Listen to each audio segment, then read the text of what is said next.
E aí pessoal, tudo bem? Meu nome é Laio Vanderlei, sou médico cirurgião cardiovascular e vamos aqui para o nosso próximo vídeo, falando sobre a Diretriz Brasileira de Dispositivos Cardíacos Eletrônicos Implantáveis, nosso projeto DECA, que é revisar toda a diretriz. E vamos então para o próximo capítulo, que seria aqui, na verdade, o subcapítulo, a avaliação clínica antes do implante do dispositivo.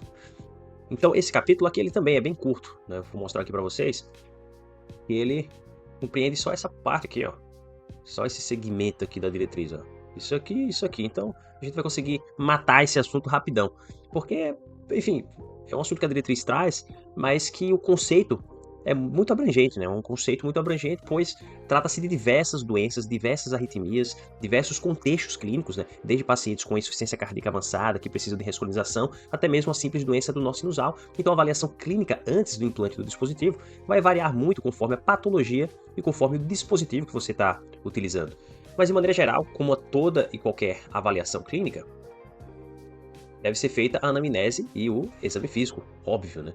Anamnese e exame físico, a queixa principal, pegar aquela queixa principal, saber há quanto tempo o paciente apresenta aquela queixa, saber como aquela queixa vem evoluindo ao decorrer do tempo, como aqueles sinais e sintomas eles se apresentam, se é de maneira persistente, se é de maneira recorrente, se é de maneira esporádica, saber como aquela queixa, aqueles sinais e sintomas, né, eles se agravam, como eles melhoram, como o paciente apresenta de queixa associada, né? Se é uma dispneia, porém uma dispneia com tosse, se é uma síncope acompanhada de palpitação. Então a anamnese compreende disso, a investigação de sinais e sintomas relacionados a uma doença. Neste caso, as arritmias cardíacas, né?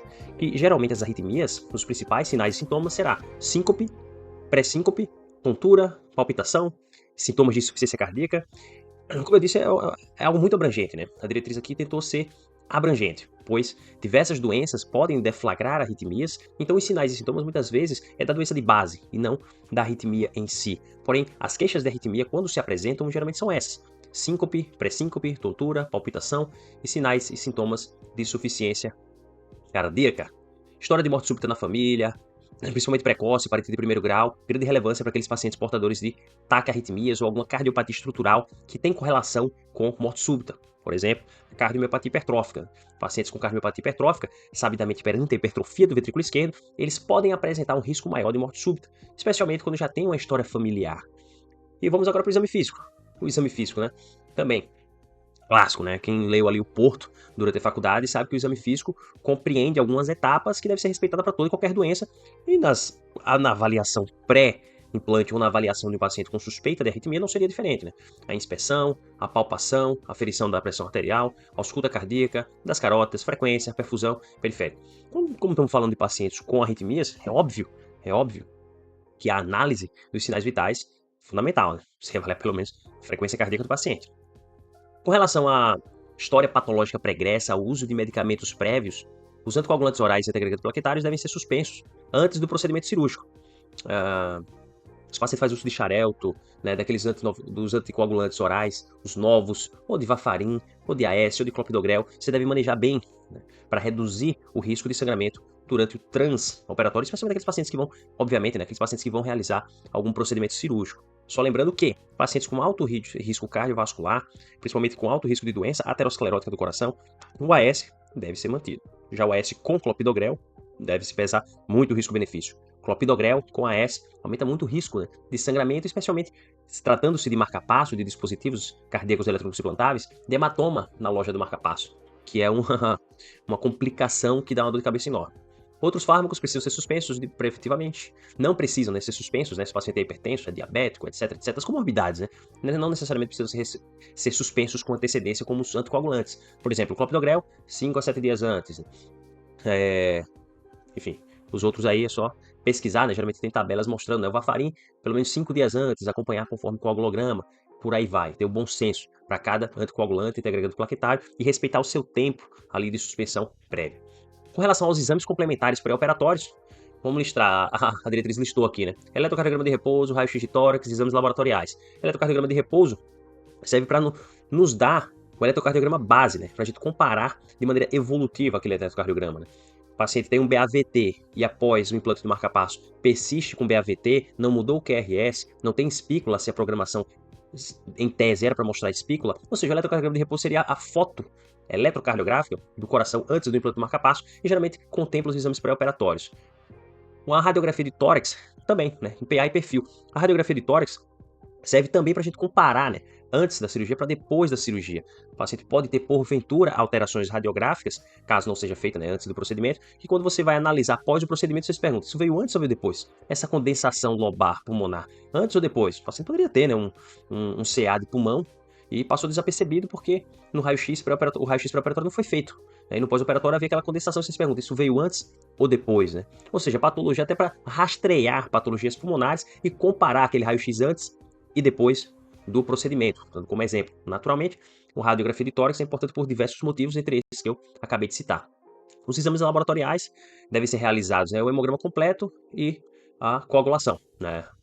O hemograma, só pra você ver, ele pontua só esses dois, né? Como que na prática a gente pede o famoso tudograma, né? Hemograma, coagulograma, ureia, creatinina, sódio, potássio, sumário de urina para boa parte dos pacientes. Porém, a diretriz aqui ela é mais, digamos assim,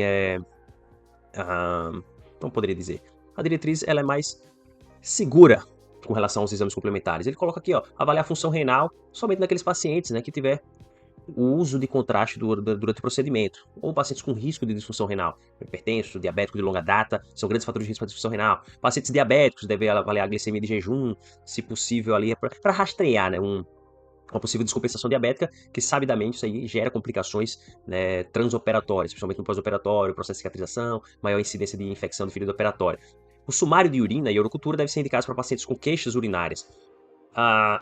Olha, vou ser sincero, assim, os pacientes que geralmente são indicados os dispositivos, boa parte da população é idosa, boa parte da população já tem alguma comorbidade, de forma que geralmente se faz o rastreio de tudo, né? Particularmente, peço hemograma, coagulograma, avalio, se não tem diabetes, rastrear diabetes, simplesmente pelo fato da idade, rastrear a dislipidemia, como medidas de prevenção primária até mesmo, para doença cardiovascular aterosclerótica, você prevenir o desenvolvimento daquela condição, ou até mesmo complicações oriundas daquela condição, quando identificadas de maneira precoce. Então eu já faço um rastreio laboratorial naquele paciente, se ele não havia feito um acompanhamento médico prévio.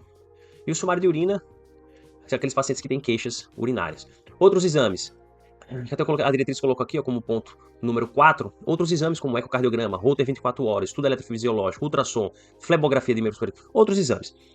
Desses outros exames, dois aqui, os dois primeiros, eu considero eles fundamentais e boa parte dos pacientes possuem e devem possuir. Né? Pacientes que têm taquiarritmias ou bradiarritmias, eu acho muito interessante realizar um ecocardiograma. Acho fundamental, na verdade, realizar um ecocardiograma. Pois esses pacientes, muitas vezes, a etiologia da taque ou da bradiarritmia é por conta de alguma cardiopatia estrutural. Então, um ecocardiograma parece muito sensato no intuito de você tentar identificar alguma cardiopatia estrutural. Então, eu considero que o ecocardiograma, pelo menos para os meus pacientes, é quase que mandatório. Né? O Holter 24 horas, também. O Holter 24 horas eu diria que é mandatório. Porém, muitas das arritmias, por exemplo, doença do nó sinusal, né? Muitas vezes o paciente pode ter até mesmo BAVT transitório. Parece muito sensato, né, para esses pacientes que têm uma condição transitória, ter um Holter 24 horas ou 48 horas, um Holter para investigar aquela doença. Então, boa parte tem, né? Eu estou dizendo que é fundamental, né? Mas na vigência de uma arritmia transitória, que muitas vezes não é detectada no eletrocardiograma, o Holter tem um papel chave.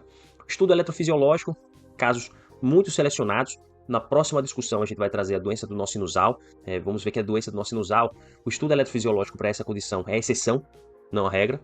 Ultrassom e a flebografia de membros superiores. A flebografia, ou seja, a grafia, o desenho dos membros superiores, a flebo, né, a grafia venosa, né, o desenho venoso através de contraste dos membros superiores, geralmente é indicada quando você vai realizar algum implante e suspeita que há algum problema nas veias dos membros superiores, veia axilar, veia subclávia, trocoraxcefálico, de maneira que isso vai dificultar o implante do exame.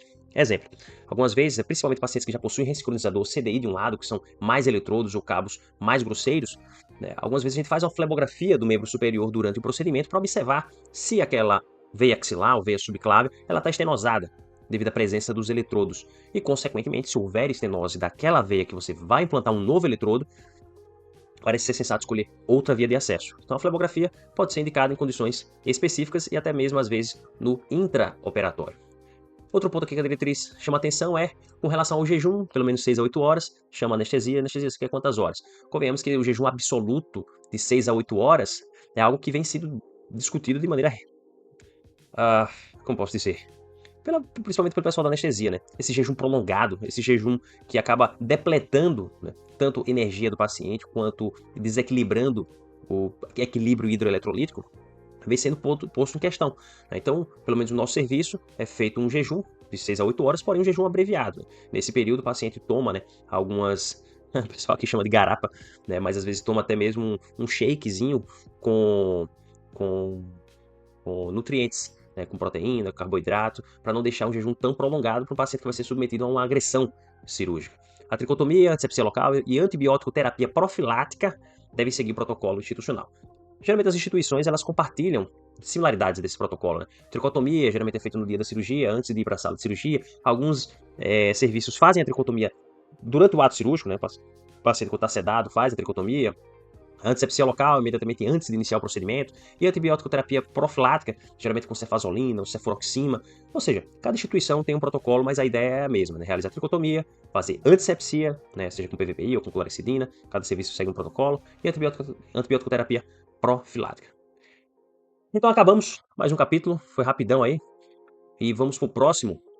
No próximo vídeo vamos falar aqui do procedimento cirúrgico. Procedimento cirúrgico em si, né? Que também é um capítulo bem rápido, para aí sim, em seguida, a gente começar a falar de cada doença específica, né? Como a doença do nó sinusal, que vai ser a primeira doença que vamos discutir após a avaliação do capítulo, ou subcapítulo, né? Capítulo 1.4 aqui, do procedimento cirúrgico e os tipos de dispositivos cardíacos eletrônicos implantáveis. Valeu, pessoal, um forte abraço e até o próximo vídeo.